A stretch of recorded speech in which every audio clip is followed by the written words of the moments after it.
because the AD carries will be a big one. Woolites and Holyfinks we've both been praising a lot, and also them just kind of falling apart with HUMA, because that's been some of the problems they've had in terms of inconsistency.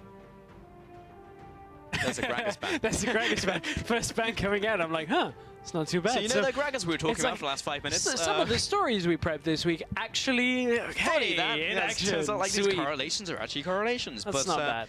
No, Nidalee bans out with the Cogmore and the Alistair. Those make sense. This is what I'd expect from pick and ban phase. Maybe not the Gragas so much, but in this game it makes sense. Unlike our last game where we had 2 games of 6 mid lane bans. This is like completely standard. There's a GP that should be coming here if we want a standard picks and bans phase to be locked out with the bans here. I mean, all of these champions have been mid laners over the years. So Gragas and Alistair were mid laners in Season 1. Lulu was still a mid laner. Nidalee was a mid laner in Season 1, Season 2. Ooh. Cogmore, of course. Gangplank makes it through. Oh, and a whole bunch of top laners as well. And all of the AD carries. Poppy, Kalista, Fiora, yeah. Lulu, Poppy, Fiora. Jungle picks, Elise. There's a lot open, but still, the power picks, a lot of them have gone when you look at the 6.3 meta at least. So now we get to see things settle. So Kalista was taken. Yeah, I heard you mention her name in there very briefly, and a response from Inspire is like, okay, you got Kalista, let's take some tanks. I'll be honest, I took the shotgun approach. I just mentioned a bunch of champions. Was like, I predicted this one, but I got it. So Malphite picked up along with the Braum. I mean, you know, just tanky front light right now before they pick anything else. So we could see another kind of like protect the Woolite composition. I mean, there's a bunch of like scaling AD carries potentially coming out here, like, you know, even a Caitlyn, a Doubtwitty, a Vayne. Cogmore's been taken on the table.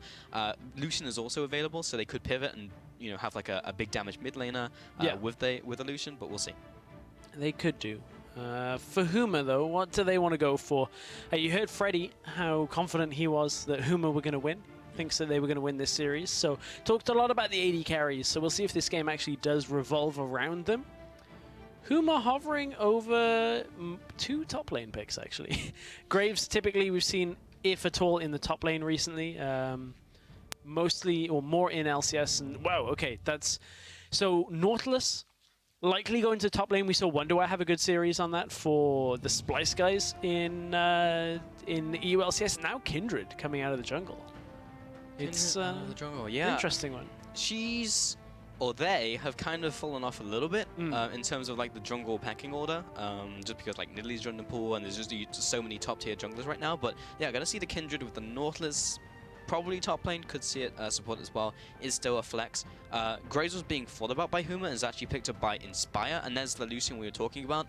So yeah, we'll see how this one will go. With Malphite already picked up, I assume that will be jungle.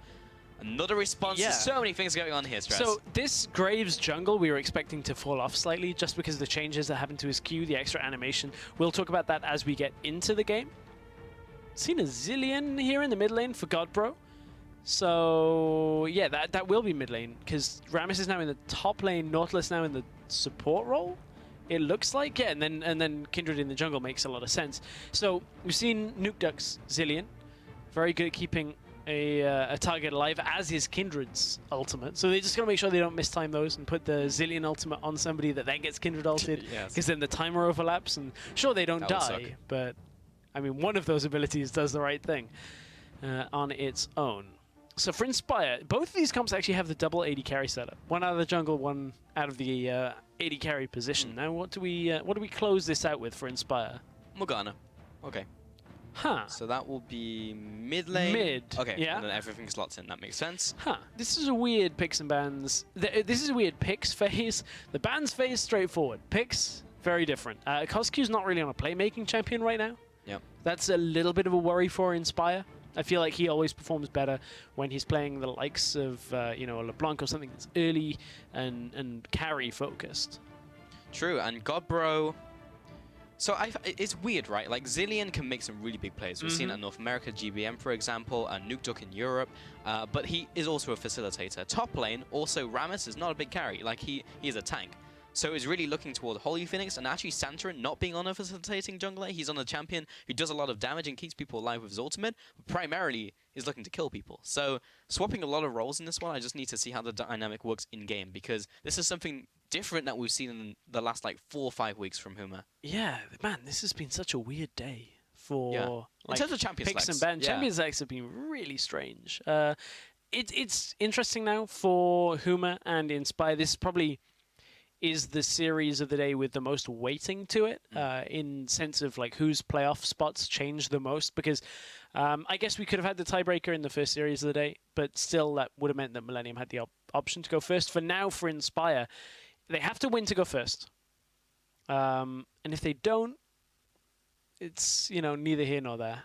They end up in the second spot. They actually end up in third spot. So there's a lot of variance that happens from this series. This is also an interesting matchup for me as well in terms of just the teams and see how they are right now. Because Inspire looked so good last week against Millennium. HUMA have been inconsistent but also looked good last week. So how do these two teams, who could be like, what, second and third, go up against each other? And then how will they interact with the top teams? Like, is Inspire the top team? Can HUMA overlap and leapfrog like one of those top teams and become the top two? Like, there's a lot in here that kind of determines what the seedings will mean, right? Yes. So we need to see how strong and what the power levels of these teams are so that when they go into playoffs, how they'll interact. So definitely a lot on the line and more discovery than anything else for me in this one. But make sure to join the discussion on Twitter, #HMAWin and #IEWin as we get into this game. Lots of interesting picks, lots of interesting compositions and how they'll play out the game. So lots to talk about on this one. Additionally, I believe that is Strength of the Ages on Rammus in the top lane there. It is. So that's something that has been talked about a little bit more. I was just getting a closer look. So, and you know, that'll also tick up when siege minions die. Correct, around 20. You. So yeah, it's same kind of thing. We have just got word though that there's a bit of a problem with CosQ's mouse right now, so they're trying to get that fixed and get us into the game. So there will be a slight delay. But maybe we can clarify the seedings a little bit more, because I know I've been a little bit confused. I checked them out on my screen and figured things out. So if Inspire beat HUMA, it means Inspire take first, and they'll play against the Copenhagen Wolves in the playoffs, who will be fourth. Millennium would then be second and play HUMA, who are the third place team, because one plays 4, 2 plays 3. All right. So that's if Inspire win. I'm following. If HUMA win, Millennium stay first and play Wolves. HUMA then play Inspire in second and third, respectively. Okay. Yeah. I think we sorted it. Yeah, we have. Good job, team. That's the be-all, end-all. And then I think it's the same as the first result if IE lose. If IE tie, because they can't take that first spot. Okay. I was following you up until the last sentence. Yeah, I was following as well, and then I just... Now I'm kind of lost. Getting my head around points. It's difficult. All I know is points mean prizes. Yeah, points do mean prizes. And this game will be... this will be a fun one, once we get into game, of course. KosQ, I spoke about it earlier. Maybe he'll return to Akali. I don't know. It was a big pick for him in 2013. Stop it. Akali is good now, 2013. 2014. No, I'm wondering how you can remember back 2013. It was, When you like it was 9 2014. back then. I was, yes, but because that wasn't too long ago, obviously I have good, short-term memory, so it's quite good. 3 years is in your My short-term memory? Yeah, yeah. Oh, Not even committed to long-term yet, mate. Good brain. Yeah, thank you. I did a lot of, that brain training game on DS. Super good. You smart. Yeah. But we'll see if these two teams are loyal as we get into this game. All of Inspire actually grouping up in their side of the jungle on the top side. Well, they are appreciating each other right now got and watching for any kind of invade. In fact, they're going aggressive. Santran has seen them, so he's going to back away. Here's Kindred, so you probably will have Dance of Arrows. That's not Dance of Arrows. He may have to flash here. Wurlib is there with his ally, but there is no real CC there. And the CC they do have is KosQ, and he was lagging behind the team. So you see the bomb cart from Godbro, bit of damage in return. Damage goes onto Rammus, who takes defensive ball call first, so he's not really going to be taking that much damage. I think slight misplay by IE. They should have had KosQ leading. You want the person with CC and an invade always taking point, because they can land the CC first and your team follows up on them, specifically Morgana binding, like a Thresh hook, for example. So, yeah, I think slight misplay by Inspire. Ever so slight. I don't know whether it would have... I guess Santorin didn't have his Q, so they could have got a flash. Didn't have his Q, and he was in a tight corridor as he went to Wolves, so... Yes. At that point, it was... potential was there. Potential was there for KosQ. Didn't really go for it, but this is a bit of a different start to what we have seen. Typically, we've seen teams starting Gromp on a lane swap, but this is all taking place on a ward for Inspire, so they know what's going on. And now Inspire have that knowledge. The other thing that we have seen teams do is Vitality actually started with the enemy small minion off the camp, but that obviously can't happen in this game because look at Maxlaw and Sartorius starting on their top side jungle themselves, so starting on the weak side. Oh, double bomb and the auto attacks. What does it mean? It means Godbro got a perfect trade out of that one, Stress. Nice. Did take some damage in response. He did, but that's as good as it gets for a Zillion, where you auto-attack, bomb, auto-attack, and just walk away. Well, the one thing is for certain, Godbro constantly reminding Cosq that his time is now, throwing watches. We'll see if his time is up as well, and whether Cosq can see Godbro coming or not, but certainly HUMA, they're playing around this lane swap at a decent pace, but I'm kind of looking at things. Sartorius is joining Inspire faster in this bottom side, but you can see only now are HUMA actually making it onto their second buff. And it's both of them sticking there. So Inspire actually have the pacing on this play fairly significantly. Yeah, Willab and Santron will go back into the top lane now, but you're absolutely right. Inspire should be taking this tower first. I don't know if it's enough of a lead time where they can really make the tempo matter. Or maybe, I mean, that was a really small minion wave that hit the tower. I don't think they controlled that correctly. Another one's coming in now, but because they only had 2 people hitting it, I'm not even sure if this tower dies on this double push with this wave. I think they need one more wave on top of it, so Inspire might be able to convert this into something. I wonder whether... I don't think they can get too much more from this tower itself. They may be able to move out and get Dragon instead, if they were going to opt for it. Oh, Cosq forced to flash or feel the second bomb. Maxlaw is there though, and they are lining up for a perfect Q potentially. Lands 2 auto attacks, and the binding, nice dodge by Santa and Dance of Arrows. And now the top lane falls, so actually that was not too bad for HUMA. The bot lane will be pushed in, so somehow they equalized that. I didn't see the side waves while that mid lane trade was going on, but somehow HUMA just equalized. Well, Maxlaw pulled himself back away trying to account for some of the threat there. The key difference is, look at the vision control bot side. The 2 deep wards compared to what HUMA have established, which is 1 shallow ward in the top side jungle. There's far less vision control on the side of HUMA right now than Inspire have established. That could come back to pay dividends for Inspire if they get good information off their 2 wards. Yeah. That will reveal itself over the next couple minutes. Now the Rift Herald will be taken here. Maybe Inspire can respond with a Dragon. They have Wendelbow and Lucina around the area, and it's dewarded because they have double pinks down. So HUMA will get this regardless. I actually don't know who they give this to. Probably... yeah, I'm having the same thought process. I was going to say probably Centauran. Yeah. Just because of his mobility, his ability to kind of join the 2-man stack and then push very quickly with 2 AD carries plus... the Rift Herald buff as well. Doom's Eve. Yep. Santorin was my first option, but I was like, but then again, Willab's in the solo lane. And he's against Malphite, wants to push, but yeah, I think though the problem is Malphite kind of just hits the minions down because it doesn't give them too much. It doesn't give them the added resistances the Baron buff does. It's only attack speed, so it doesn't actually make them survive any longer. Yeah. And additionally, Rammus can't really utilize the 10% extra damage you get. Yeah. Wendelbow taking a bunch of damage from Holy Things, more importantly the stack, so here comes the Rend at the end of that one. Santa both junglers are here. Into the bottom lane. Maxlaw is going to quick draw over the wall.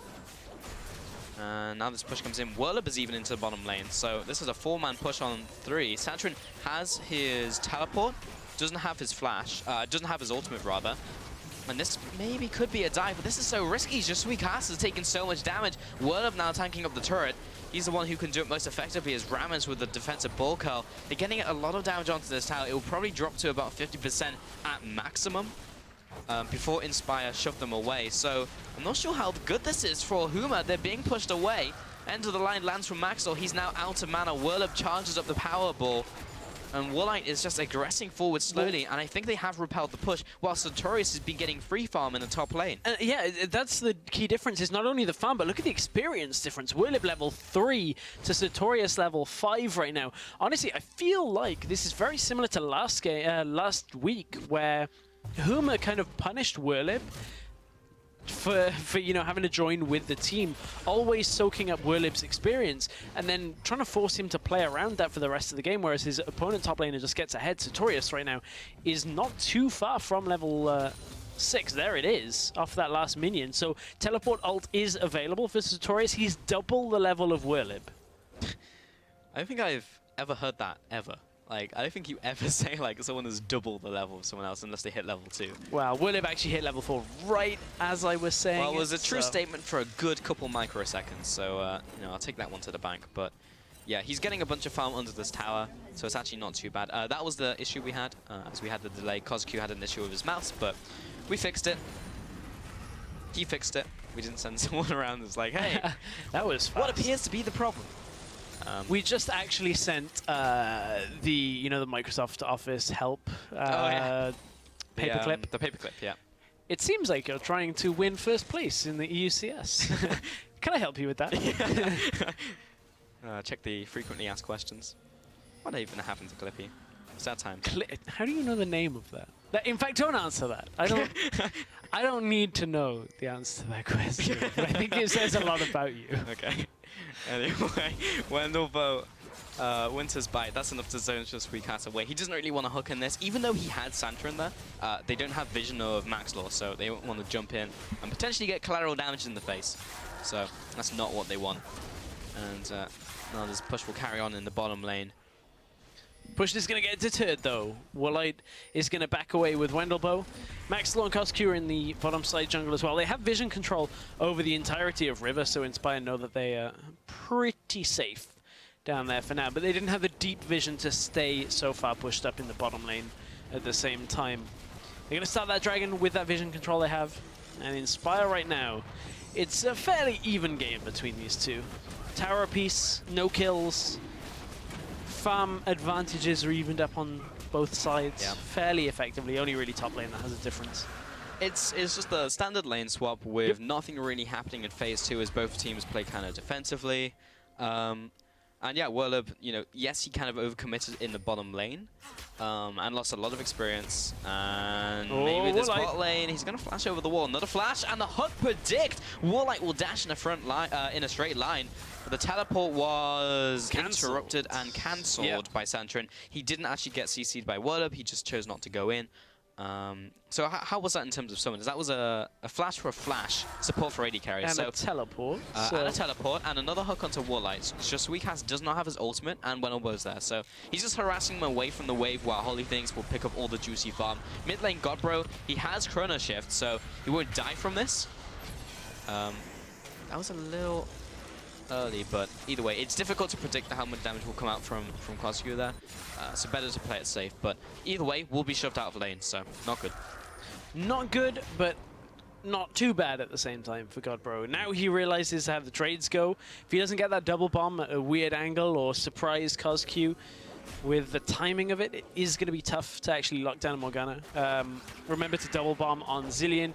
You have to QWQ, which means you're then reliant on the next W timing, and depending on the window of Black Shield and that W timing, it doesn't always line up. So pretty much Morgana should 9 times out of 10 have that Black Shield available every time a double bomb attempt is made, until Zilean gets like 40% cooldown reduction. Werlib is under attack from Maxor and Sartorius, but he is very tanky with defensive ball up. He gets 1 extra second as he goes into Power Ball before it wears off, and he's out. He's out of there. Rod of Ages being started on both mid laners as well. So we have seen a couple of varying different builds on the Zileans recently. Rod's fairly standard on Morg. Make yourself more tanky, then get a Zhonya's at some point later in the game, so you can just ult and then Zhonya's and make people run away from you. And then we find his Righteous Glory, but we do have the TP going into the bottom lane under this tower. Let's see if HUMA can take down the tower first before going for this trade, because it's a 5 versus 3. But they separate. Holy Phoenix run the pack. The 3v5. IE are making it work. Shisui Cat's dropping low. Werlib taking 1 more tower shot. That's a double kill from Warlight. Gorbro gets bound up. He's going to be taken to punishment. Has the Chrono Shift. He'll be popping it on himself. Santrin is low. He has the Lamb's Respite. This will be a very difficult trade, but it's 2 versus 3, and he might make it happen. Oh, the double! dance of arrows. The first kill, the second, the third, and Santorin goes huge. Santorin, usually the supportive style jungler, just picks up a triple kill on this Kindred, and it looked to be the double bomb that set it up from Godbro. 1 on the minion plus 1 on the enemies meant that that stun locked him down. Did enough damage for Santorin to just clean up the fight, and he even had Lamb's Respite available, didn't choose to use it at all in that fight. Could have maybe used it earlier on Holy Phoenix. I'd have to see exactly the timing on it, but HUMA managing to make the best of a bad situation here against Inspire. So this was the beginning of the fight once again. Santorin is the first one in, and in come the rest of HUMA. Wendelbo gets knocked up. Woolite, the Black Shield didn't look like it was on quite in time. Holy Phoenix, where is... Oh, he dies just before Santorin is in range for it. Godbro's ult was only just available now, so couldn't have used it either onto Holy Phoenix. And this was the rest of the turnaround of the fight. So where do the bombs go? That's the question. 1 on the front minion, overlaps with Cosq, locks down that mid laner, and Wendelbo comes back in, ends up dying for it. I think that was a very interesting point you made. Supportive jungler actually playing a carry jungler this time and doing pretty well with it. 3-0-0, all off that play. All the kills are on him, so now the onus is kind of on Santorin to carry the mid game at least until more people get like a gold income influx, because that accelerated him towards a skirmishes and the warrior, and also the makings of a static shiv or a rapid fire cannon rather.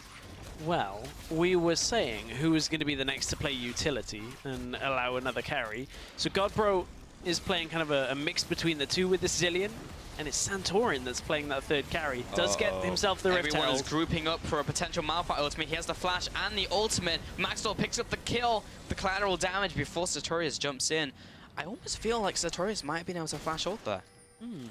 Possibly. He was in range. Looking at it, I think he was a little bit hesitant just because of all of the death-defying abilities of Santorin and Godbro right now still being up. I wonder whether he's just kind of hesitant to commit to that. I mean, Sartorius is a better player than I, but I definitely would have gone for it. I probably would have died in the process, but it would have been a sweet 5-man ultimate, which if you cut off at the right time, looks like a fantastic play. That would make a difference, because normally when I play with you, you just sit off in a side lane farming. You don't teleport and then look for ults and ganks. So that's true, but I do play I don't believe you with those comments. Well, I don't really play Malphite. If I had done that, I would have done this. Thanks, Pulse. No problem. no problem. No love lost here, don't worry. No, not on the Challenger caster desk. 44% over to HUMA, by the way, so it's a close fan vote, but it's interesting that it goes over to IE. I think they were more of a safe bet, I guess. For the fan vote for IE? Yeah, because so IE have been like a consistent team who are better than the lower place teams, and then showed up against Millennium and stepped up. So their track record is pretty good, versus HUMA, who's been like a fairly inconsistent team. Like, they'll show up one week and look like they're the best team in Challenger, and then the next week they'll do something really weird and just lose. Yeah, that's fair. Well, this composition is out of the ordinary for HUMA. The fact that Santorin, again, is on a carry, bit of a weird change for them. Not necessarily a bad one as yet. They have got the kills on him, so no reason he can't look to carry this game out. No, there is a distinct possibility, but we shall see. Holy Phoenix would be the one to really go big in this game, as he is one of the major damage threats. Whirlup has popped his ultimate. He's in the middle of the enemy team. He's tanking up a lot of damage, but there is simply no team with him. There is no HUMA. So even though he basically gets a full channel or full aura of his Tremors off, he did fairly choke the team. And that's really weird, because you'd expect Godbro to want to fight in that kind of situation. Ooh, nearly took the dragon with the bomb. Maxwell had to dash in and smite it away. You would expect HUMA to want to fight in that scenario. Yeah. Godbro get a double bomb, put Santorin in the mix, get some damage out. Holy Phoenix can get the knockup with Nautilus, and then Naut has really easy auto-stacking on multiple targets at that point to proc his passive multiple times. But I guess they just felt like Inspire have too much counter-engage. You look at the likes of the Malphite, you look at the Morgana also wanting to fight in an enclosed zone, so I wonder which team is going to break first on making a mistake and picking a fight that they don't really want. Yeah, so that was kind of the it's the cop-out play, right? Like, you know, we can go for the 5v5, go all in or go home, right? We lose 5 people, we lose the dragon, and then the game really starts snowballing. We lose 1 person instead and lose the dragon, and maybe have a potential steal attempt, and the game pretty much goes on as normal, just with a tiny change in terms of gold. Yeah, because that's the thing for Inspire. If they get the dragon and a good fight there, they just run mid. Yeah.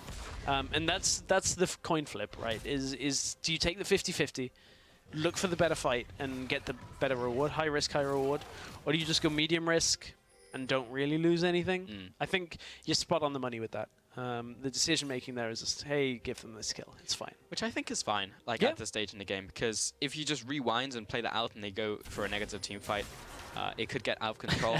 When it's like redo. Yeah, remake. But no, we are not Edge of Tomorrow on this one. Santorin and Holy Phoenix as well as carries. They both have, or rather, Santorin has like % damage. Holy Phoenix does not. He's like a mid-game carry. So they want to stay equal or ahead in this game, so they can actually trunk through like a Malphite and the front line of Braum, and even Maxwell to some extent. Because now, once he's got his Warrior enchant, he will go for more. He will go for Sterax, and he will become resistant to burst. So yeah, we'll see. We will see. You actually just reminded me of how much I enjoyed Edge of Tomorrow. Such a good film. It was 98% good. And then, you infuriated me then by reminding me that, no spoilers, Yep. the end could have been better. It wasn't that it was bad. It was that it was missing what should have been good. Yep. Which Oh no. was a lot like watching Millennium play last week. Yeah. to tie it back into... 98% good. Well, okay, maybe not so much. Or they were the 2%. The 2% good. Yeah. I just saw Malphite there with the mech skins, which are very like Pacific Rim-like. Yeah. It was a good film. It was kind of dumb, but I have an admission. I started watching it on a plane once and got bored. I don't know how I got bored in a giant robot movie, but yeah. You don't need to think about it. No, but, what I know. annoyed me is the guys who like had 3 people in that big mech and they were like the first to die, and I'm like, come on, like these guys are brothers. They like have this crazy synergy. Pulse, I legit just told you I fell asleep and got bored in the movie, and now you're like, hey, remember this scene? That was very early on. I got bored quite early in that movie. Okay. I'm not gonna lie. Well, I'm trying to think of like drift compatibility between like junglers and supports in this game, but we haven't really seen that like big interactions between especially Cass and Santorin and Maxor and Wendelbo. It's really just been like, you know, between the whole team. It's fair. So, Huma, at first I thought you were talking about compatible. like Tokyo Drift compatible. Yeah. And I'm like, Fast and the Furious. I mean, it could be Rammus in this game. Could be.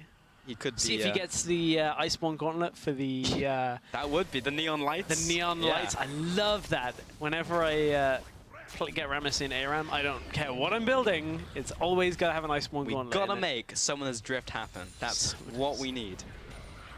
So I'm hoping for the Iceborne Gauntlet, because I know in LCK, I think it was Someday, yeah, he went for Iceborne Gauntlet.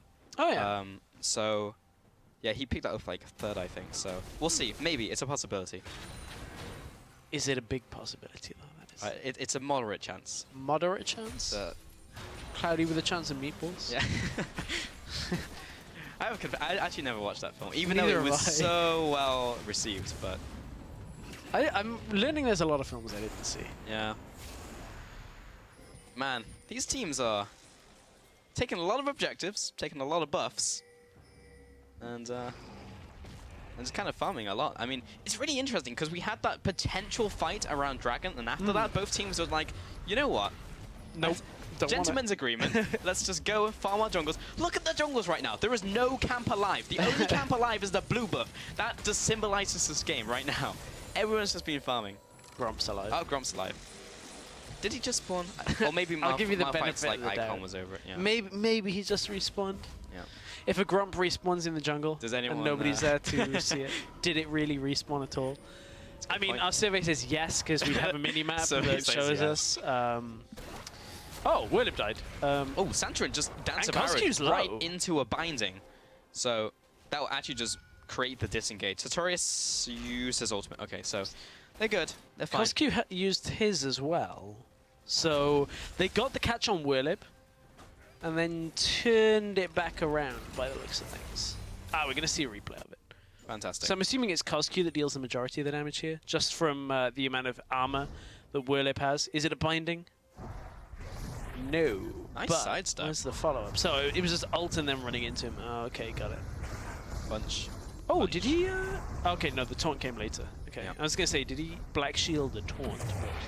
You can actually see how much damage Rammus does. Like, Yeah. in that long trade where you can't instantly kill him, Tremors does a lot of damage. It does. It's 8 seconds though, so you very rarely get a range of someone to like hit them for 8 What's seconds. the cooldown on it? Right now it's level 11, so without cooldown reduction it should be 55 seconds. Okay. Without cooldown reduction. And yeah, I think it's like 2.6 AP scaling over the full duration. Okay. So yeah, and because his Q is like 1-to-1 scaling, he actually has a really high AP rotation ratio. Because back in the day, Xerath had the highest at like 3.6. And like, the funny thing, Rammus like almost rivals him. So what you're telling me is rotations. Yeah. Isn't... Correct me if I'm not right on this. Okay. Doesn't Malzahar have like the highest single rotation? Currently now, Currently now, yes. Because Okay. old Xerath did, Yes, because of how but his then ultimate he got worked. changed. Yeah. I So just now wanted to double check that I think useless you're piece right, of yeah. information in my head.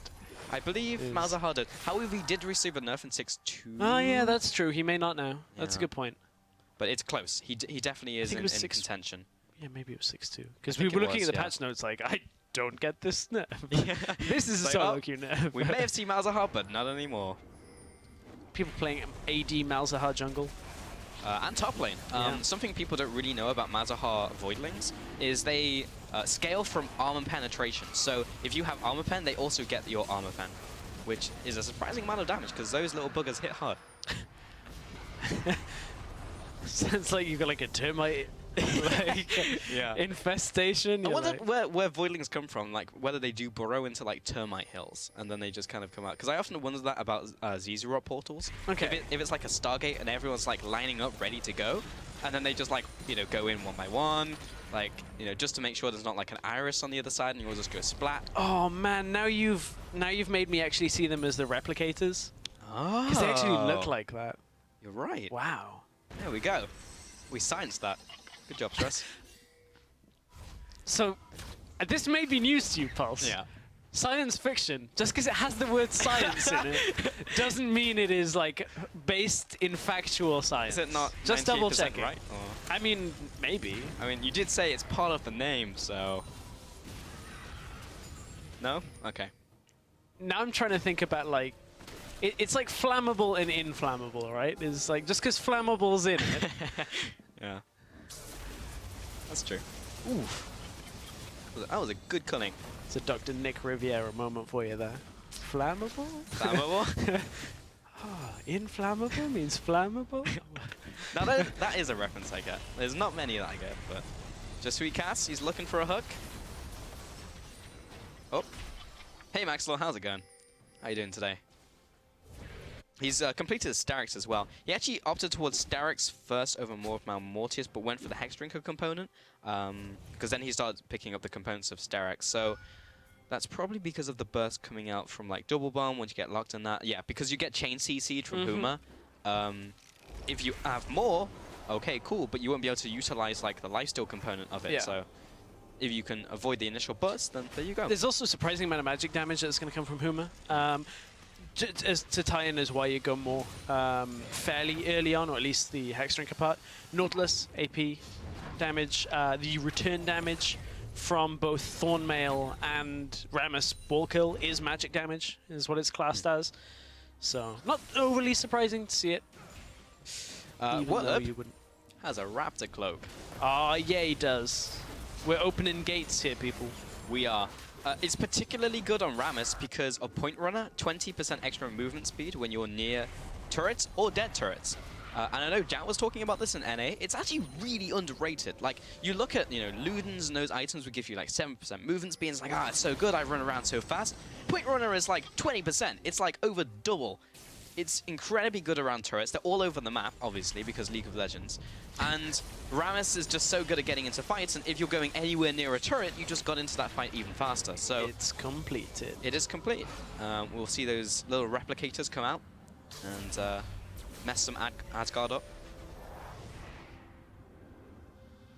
something at this point with Rammus is about to, with the ZZ Rot, have complete global saturation by the looks of it with these teleport play plus the ZZ Rot available. So now looking after 2 lanes, gets the Sartorius try and clap down a ZZ Rot portal at some point. Has been placed in the bottom lane. So Willib is going to look to push.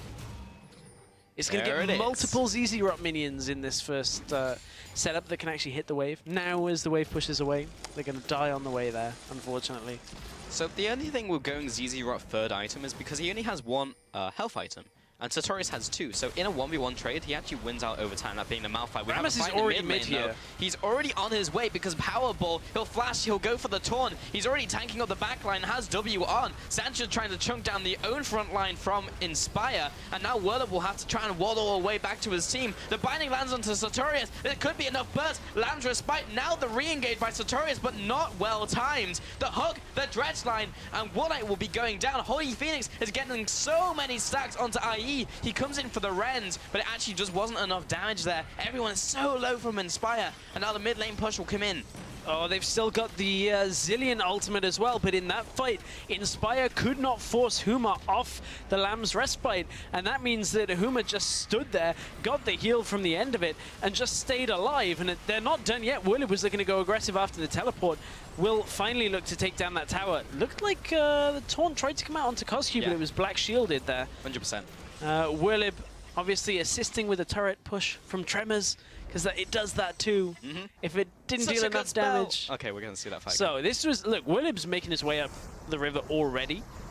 And then he's just going to powerball his way in onto Woolite. I want to see, did he miss the knock? Oh, Woolite actually healed and then dashed upwards to avoid Willib's engage. That was actually pretty nice by Woolite in the beginning of that fight.